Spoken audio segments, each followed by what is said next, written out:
القصة بدأت في الأول من تشرين الأول. تظاهرات حاشدة عمت شوارع المدن وساحاتها العامة، طالبت بالحقوق المشروعة، بالخدمات والتعيين، ليرتفع سقفها إلى تغيير النظام السياسي بأكمله.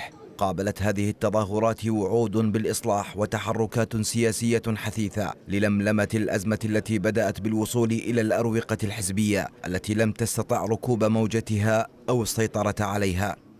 المشهد السياسي أشد تعقيدا، يؤكد سياسيون، وحيث يسعى رئيس الوزراء إلى استيزار مستقلين جدد بعيدا عن أيدي الأحزاب التي امتدت إلى جميع التشكيلات الحكومية.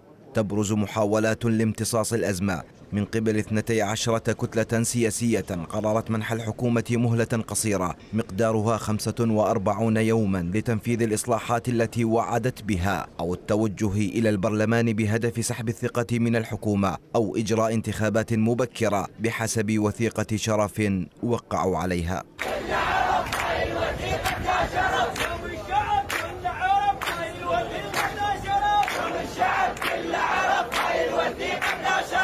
الاجتماع الأخير للكتل وما ورد عنه رد عليه المتظاهرون بقولهم إن القوى السياسية تعمل بجد ومثابرة ليس لتحقيق الإصلاح بل لتسويف المطالب الشعبية، وحالها حال وثيقة الشرف التي وقعت عام 2016 ونسيت بعدها أو غيبت جميع توصياتها. والقصة لا تنتهي عند هذا الحد، فجميع السياسيين يحاولون تجاوز الأزمة، إلا أن المتظاهرين يصرون على الثبات عليها. ولعل الضغط الشعبي لا ينهي النظام القائم، لكنه قد يأتي بانتخابات مبكرة تخالف كل التوقعات، يؤكد السياسيون.